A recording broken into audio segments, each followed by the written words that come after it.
Tuloy-tuloy ang pag-aksyon ng iba't ibang ahensya ng pamahalaan sa ilalim ng pamumuno ni Pangulong Ferdinand R. Marcos Jr.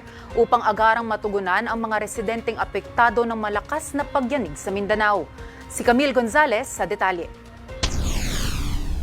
Alinsunod sa whole of government approach na pinag-utos ni Pangulong Ferdinand R. Marcos Jr., tuloy-tuloy ang pagresponde ng iba't ibang ahensya ng gobyerno sa mga mamamayang apektado ng magnitude 7.8 na lindol sa Mindanao. Bunsod nito, nagsagawa ng situation briefing si Pangulong Ferdinand R. Marcos Jr. kasama ang ilang miyembro ng gabinete sa Malacanang upang talakayin ang sitwasyon sa Mindanao at mga hakbang para sa pagbangon ng mga apektadong residente. Ayon kay DSWD Secretary Rex Gatchalian, bago pa man ang lindol ay may nakahanda ng mahigit 1 milyong family food packs. At ipinamamahagi na ito ngayon sa pamamagitan ng multimodal relief operations, katuwang ang iba pang ahensya. Namahagi rin ng DSWD ng 10,000 cash relief assistance sa mahigit 100 pasyente ng Sarangani Provincial Hospital, pati na sa mahigit 200 pasyente mula sa Dr. George P. Royeca Hospital.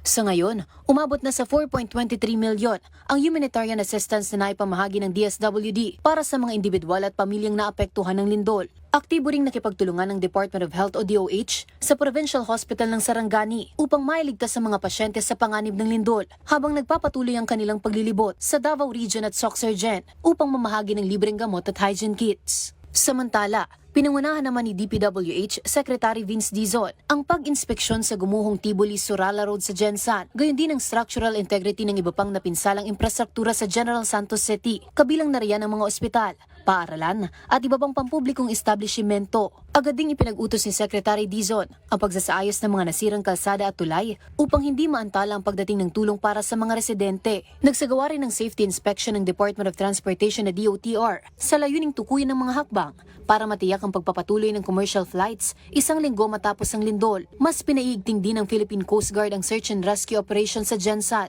sa tulong ng deployment ng karagdagang 150 responders at 2 SAR dogs upang mas mabilis na mailigtas ang mga trapped survivors. Lahat ng yan ay kaugnay ng mandato ng Pangulo na tiyaking walang mapag-iiwanan sa mga pamilyang apektado ng kalamidad at masigurong mararamdaman ng bawat mamamayan ang malasakit at tulong mula sa pamahalaan. Para sa totoong balita sa Bagong Pilipinas, Camille Gonzalez, Congress News.